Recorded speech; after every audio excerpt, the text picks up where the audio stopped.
myself like, okay, you got that off.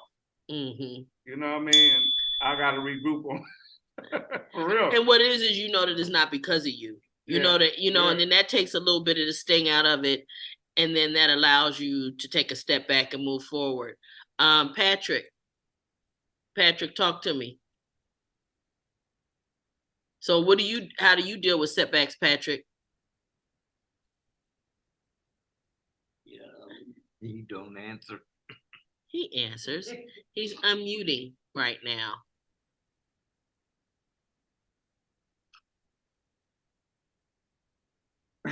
Did you do it, Patrick? So Patrick, how do you deal with setbacks? There you go. What you gotta do is realize part of the experience is to have the setback. And I look at it this way. We didn't have choices when we were in prison. You were allowed to do or have certain things.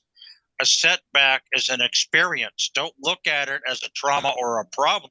Look at it as, hey, I can learn from this, and if I do better, fine. If I don't, accept it. Like he said with the serenity prayer, we have to accept what we can't change. And even though we want different outcomes, you're not always going to have a different outcome.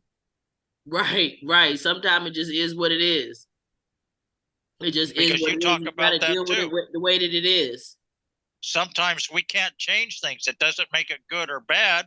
And sometimes we look at it as bad, but we're here experiencing it.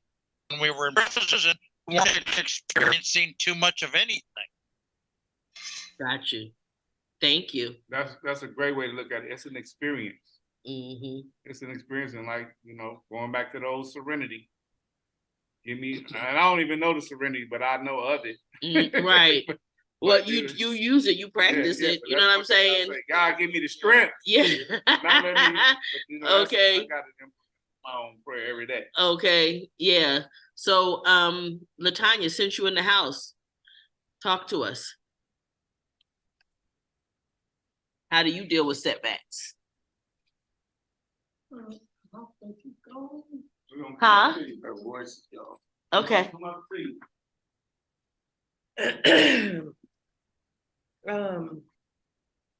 How do I deal with it? I pray. Setback. Mm-hmm. Yeah, I pray the serenity prayer, and I go to sleep. Okay, just rest on it, huh? Yeah. Prayer is a good one too. Prayer is a good one. How about you, darling? Same thing. I just say a prayer and go to bed. Yeah. That's all I can do. There's nothing else I can do about that. And you, sir? I take a time out. I really give myself a time out, and I give myself time to reflect on what it is that I'm feeling, the actions and every consequence that come with how I'm going to react to what I'm looking at, how I'm feeling. And then I have a person that I talk to. So whenever I start feeling these funny feelings or felt a special way and I can't process it, I usually get an outside opinion from somebody that I trust that's been in the places she's been in the same place I've been. So she knows how I think as a felon. And she generally gives me, and then I had a peanut gallery. I usually call one of these, and they give me some real, now understand this, these ladies give me some of the most profound information that I need when I need it. Back off the James, I call my sponsor. Okay. And I 12-step with people because I work a program. So. Got you. Yeah. Miss Ward, how's about you? Ask me the question again, please. The question is, how do you deal with setbacks? I don't see them as setbacks. Okay. I see everything as growth. Okay. And function from there. Yes. Move from there. It's a growth moment. Yes. You sure looking cute. Thank you. Uh-huh. Missy, here we go.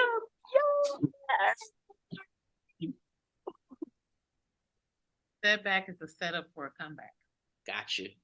That's all it is, huh? That's all it is. Something to do, an experience, like they say, huh? Yeah. Yep. Setback, set up and come back. And then for this dude, what you do? I make a joke out of it most of the time. Okay. Well, And move on, yeah. Yeah. You know, and that's not a bad thing either. Yeah, cause It's gonna make it worse. It's gonna make. yeah, cause it's, you know, it's easier to bullshit and it is to get serious. And get all depressed and Yeah. upset about that stuff. Well, and for me, I'm good for the how do I fix it? I like to focus more on how I fix it than what the actual setback was. You understand what I'm saying? That's mine. Now, what about a you? fixer. I just my moniker, lessons learned. Yeah, take it as a lesson learned. I and ain't move- finna do that again. Yeah. But you know what that requires, which is really good, is for you to learn what you did, because that means you had to be focusing on you for you to say, Sure. I'm not doing that again. To create that circumstance, you had to focus on you. You're not focusing on The other everything per- else or the the other other- person the situation is or the me. circumstance. Billy, what you doing? They just let anybody into the house over there now, huh? Look, yeah, they let anybody in, huh, huh, Patrick? And Oscar, what about you? What do you do? Oh, you gotta unmute for me. Unmute. There you go. Wait, Oscar, we can't hear you. There you go. Hey, can you hear me? Yes. All right. Yes, I try to understand people, but when something I don't like or when people say something, whatever, I like to check myself, try to be humble and change from people all the time, try to do the best. Sometimes tell the truth to people when they not need a responsibility, you know. But back then I used to tell them different way, really strong, because I thought was wrong, but I know now it's me. Like I had to change before I say something, before I do something. I have to be a humble person to admit it. Like I wrong all the time, no matter what, if I'm not wrong. Good. I don't know if I responded wrong. Good. No, that's good. That's good, because again, what it sounds like is you checking yourself first before you checking somebody else, right? And you humble yourself to be about what's going on with you. You know, the thing I find is the most effective tool in anything is checking me first. Yes. And you know, it takes growth for that. Like, I think it was just this year where I just stopped being a victim and took a step back in myself. Like, what can I do better? Like, learn, you know, starting to learn off of the situations. Well, that is a huge lesson. Yeah. Right. So, not being the victim in your circumstance is enormous. I will tell you, it is the taking personal responsibility for my circumstances and everything and the situations that I found myself in was the one thing for me that caused me to grow more than anything else. Because as long as I was looking at what people had done to me or around me, I could never see the fact that I let them get close enough to do it. I was always, it was just a vicious cycle, right? But I had to realize what I did and how did they get that close, right? So like, I couldn't do this. Y'all see that? I couldn't pop him in the head if he wasn't close enough for me to get there. Or if he wasn't present. Right, exactly. You have to take yourself out of the equation sometimes. You know what I mean? And those are the things that mainly in relationships, or whether it be work, whether it be school, whether it be somewhere that's a routine for you to be, it's, you know, how do you take yourself out of the equation if you have to be there? But in a relationship, it might be a little harder because you have that, all the intricate details that make you, oh, he was just breathing. Just breathing hard over there. Miss Maureen, No, I'm just a can you hear me? But Yes, Kid, we can hear you. Every time I try to talk, she can't hear me for some I reason. can hear you. So, Let but me that's see, the can I thing, do you this gotta here? know how to, what part Okay. you played in the situation, and if you can, how to remove yourself from the situation. And if you can't remove yourself from the situation, what can you do differently to get a better outcome than what you got prior to that? Because if you got to go to work, you got to go to school, you got to be in certain places around certain people. So you got to figure out how, being in this space, how can I remove the situation from going anywhere left? Yeah, and giving you the results that you don't want. Yeah. Exactly. I'm not being funny, but like if you live in one of Francisco homes, you always have to learn to live with different people. Mhm. I mean, they come and they go, and I've always liked guys that work their ass off, do jobs, just Oh, for some reason, I keep trying to do this here. It don't go through. yeah. But We can hear you, kid. Okay. I'm saying that, and then you got the ones that don't want to do nothing. They want everything given to them. Yourself. Huh? Yourself. Yeah. And then they don't like the ones that's doing their best. And that's because it exposes that they're not doing their best. A lot of times people, they don't like being exposed in front of other people, because sometimes just my presence of a person coming in working really hard, you guys working on the same job, and they come in and they busting their butt getting their work done, and you over there slacking off. Well, it begins to show them up. It exposes the fact that, well, how is it that they can do 15 of these in an hour and you only doing 7? Yeah. Right? What's the difference? And so now you become the problem, not the fact that they're not working, but the fact that you're showing them up and you're making it hard on the rest of them. I remember when we first started doing Concerned Citizens of South Central Los Angeles, the first apartment building that we built, and my mom got a lot of flack from other nonprofits in the area building affordable housing, because they said she was setting the bar too high, because the units were nice, they were spacious, they had good amenities, and they were like, but you're setting the bar too high. It's like, but just because people are poor doesn't mean that they need to be living in cramped up conditions with no amenities. But it wasn't by anything she was doing to them as much as it was just by doing what she was doing. It exposed how terrible what they were doing was. Yes, ma'am. I remember being a re-entry, and I didn't like one of my co-residents because she got her kids back before me. Uh-huh. And now that I think about it, it was so petty, and I go back, it wasn't my time. She had been fighting her fight longer than me. You know what I mean? Uh-huh. Time. Yeah, and here you thinking you jealous really, and not realizing that that's what it was, and decided that you didn't like her. Yeah, and it was because she had accomplished what you wanted to accomplish and hadn't yet been able to accomplish that. And speaking, this topic is really big when it comes to that kind of thing in terms of getting your children back. Once you come, there are a lot of setbacks in terms of that. They don't make it easy for you to, a whole lot of barriers, one set up right after another for you to have to overcome toward getting your children back. Yeah. And also understand this. When you go into a situation, especially like a job, see what the atmosphere is. See what the work ethic is. Because you will outshine your way out of that job. So see what's going on. You know you ain't lazy. You know you got ethics. You know you got morals. But see what's the temperament in the job. Check the temperature there.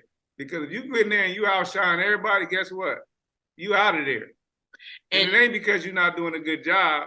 It's just because you didn't pay attention to the environment that you was in and you didn't adapt to it. Not saying that it would make you lazy, but just be proficient of what they wanted you to do and just do your job. Don't go above and beyond, because guess what? Above and beyond gonna get your butt out of there. And you know what? And that's so real. I have a friend, she's working at a law firm, and the office manager didn't really know how to talk to people. She was not good at her job. But I asked my friend, I said, well, how long has she been there? She said 21 years. I said, so that tells me that the people that run that law firm, the people who own that company, love her and whatever you find is what you find. So you got to make up in your mind, you're going to go in there, do your job, get your money, and go home. Don't take it personally. And it's not about you. They have no intention on changing how it operates up in there. After 21 years of her being disrespectful to people and all of those things, They knew who she was.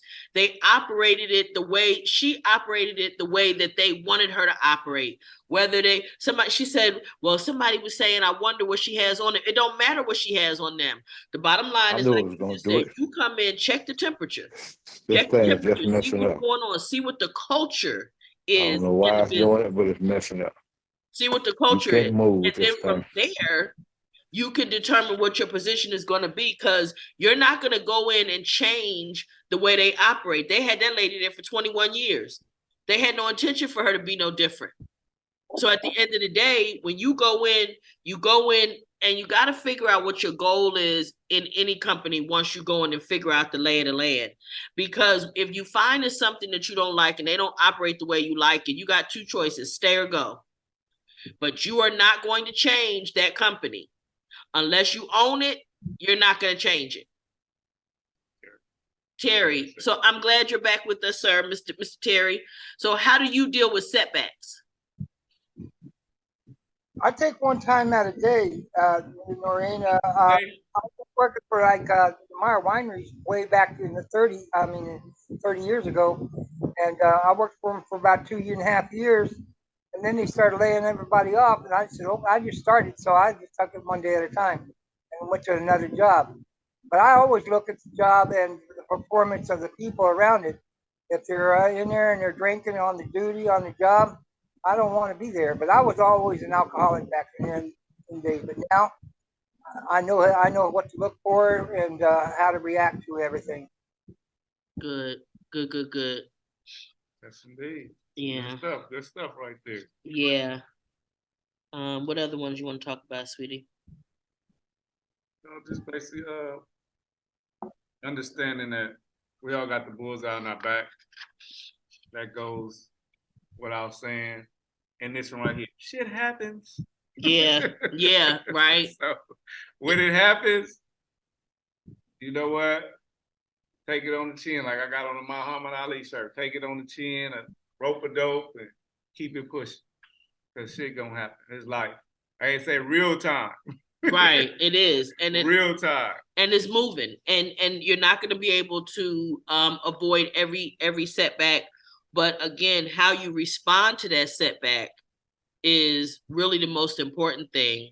And I'm glad that we even talking about that. But I have to tell you, Miss LaTanya, that was so profound that you figured out why it was that you didn't like your coworker or your reentry mate. You know, that was huge. Tony got something to say. Go ahead. I don't have anything to say. What? You wasn't pulling up your chair for nothing. I was just pulling up my chair so I could just listen intently. You know, I'm thinking. You have something to say, Diane? We don't do that no more, Di. We don't. We can't. We don't. I didn't want to talk when I said it. Okay. And you know what? When you do grow and when you do change, that just builds more resilience in you. Yeah. You know what I mean? It builds up your resiliency to where you can withstand a lot of. We didn't been forced through the fire. Yeah. This is child's play, but it's just a different game, and it's a lot of different players. So and it's so crazy because unlike prison, it can be instantaneous or a buildup. But you can normally feel it, especially as an individual. Out here, you can't feel it. It could just come. And you'd be like, whoa, what the hell? I didn't expect that. No, you didn't, because this is the real world. This is not the prison mentality and the things you see that line up sometimes. So you'll see an asteroid come through and be like, whoa. But it builds up your resilience when you dealing with them setbacks or whatever it be. And you know, you move forward and you grow from it. You know, inside they don't really teach you to come out here, and you learn. I ain't gonna call it bullshit, but you learn a lot of that shit in those meetings, and it sounds good, and it glows, but then when you come out here, it ain't here. It don't apply. No, not a bit. Yeah. Not a bit. Well, and I think, like you said, Terrell, earlier, it is changing a little bit because some of the groups that I was doing in the prison, they're starting to let us, they were letting us focus more on reentry and what to do and how to be successful in reentry. I think because they recognized that they couldn't keep overcrowding the way that they had been. It was not out of benevolence or some great thing, or they realized something needed to change. It's because and something else. The culture shift. And something else. The paradigm has shifted. Mm-hmm. It's a culture shift, and it's trillions more dollars in reentry. Right. Yeah. So Right. guess what? You guys that's in here programming, guess what? We're gonna allow you to facilitate these classes. You want to go home early, you're gonna be in these classes, but guess what? Every time you step in that class, that's more money to the prison. That's more money to the for the CDC. programs that they So- for the programs that they pay. And Yeah. they get money. They get more money allocated, just like POs get money when they send you back to prison. Yeah. COs get money, and the warden get money, and the administrator and all the people get money when they bring in programs to them prisons. Because the people just interchangeable, but the money and the dollars Right. that get thrown at them, that's what they at. But the thing about it, it's a good thing, because look at on the streets right now. You got a whole bunch of lifers and people without, that didn't have, they was, without life. They on the street. Mm-hmm. But mainly because they got into those programs, for one, for programming, but they got something out of it up here. So when they went to the board, they knew what to say. They knew how to act. They got some type of decency about themselves, the code switch when they got in front of them people so they can get their butts out. As opposed to just staying ignorant. I ain't going to group, I ain't get my time, I'm gonna do all my time. Yeah, you're gonna do all your time. But if you was a lifer or a lifer without, hey man, this might earn my freedom a lot faster. So you ain't caring about the money they getting, you just thinking about the intel that you getting, so when you go to the board, you can come home. And the thing that's interesting is that a lot of the programs do provide all that stuff that glows. Hey, Miss Maureen. The fluff and the stuff that glows, they provide it, and some of it is actually useful. Yeah. Miss Right? Maureen. Yes, Can sir. you hear me? We hear you. Okay, I've been trying to do this since 6 o'clock. Listen, This phone, and we've been this hearing phone- you this- talking about it wasn't working, and I kept telling you we could hear you. okay, this phone keeps going in and out, and it goes back to Zoom. It goes Okay, back to so the original So Zoom. let me ask you this: how do you deal with setbacks, kid? Okay, and I've been doing this for 3 years. If anybody can deal with it, I've been dealing with it. I go back and I try again, and I try again, and I try again. I do not give up. I done came up here 4 times to this Zoom meeting just to say this one thing. After 3 years, I have successfully moved out of the St. Francis home. You're I have out, successfully yay! got my own apartment. I have successfully moved in on my own. Congratulations! I am. Yes. Did they boot you? So you got out, huh? You hear me, kid? He gone again. That's all right. He came back 4 times so he could tell us, and maybe he'll be back next week and we can congratulate him again. But that's awesome. He had been trying really hard and been having difficulty finding a place, and then he got the voucher, and and so now he's right, and now he's he's in his own place. That's awesome. Yeah. That's a wonderful way to deal with kind of place to kind of land on today. But I want to ask you, Terry, any final comments or thoughts about the topic tonight? Well, Noreen, I've been going by one day at a time here. I'm looking for an apartment, and setback's not that hard on me. I'm used to everything, so I just go from one day at a time. And I go, like, say, I walked into an apartment, fill out an application. Lady said it'll be a 5-year waiting list. Thank you, ma'am. Have a nice day. And go to the next one, 5 years waiting list. Come back another time. But you'll call it about 6 months. It's stuff like that, and that's not a setback. That's just how it is. Life, yeah. One question. Yes. Life. Question. Do you guys do about Brilliant Corners? Who? Brilliant Corners. Green corners? No, I don't. Brilliant. Brilliant Corners. It's for Huh? housing. They do housing. Green corners? No, brilliant. Like really smart, brilliant. Brilliant corners? Yeah. Never heard of them. Okay, well, we're gonna make sure y'all get their information so y'all can call them and try to set y'all up some housing, because they do special housing. You working, right, Terry? No, I'm retired. I'm 70 years old, and I'm just looking for a senior citizen apartment until Okay. until I get all these other courses done, and then I can get a job. Well, Brilliant Corners are, they're funded by the state, and they help, anybody that's justice impacted get housing. Normally it works if you have a job and they do subsidized housing. But in your case, you're a senior citizen, you're on or retirement, right? So Yes. it would be good for you to contact them and see how they can help you out, because the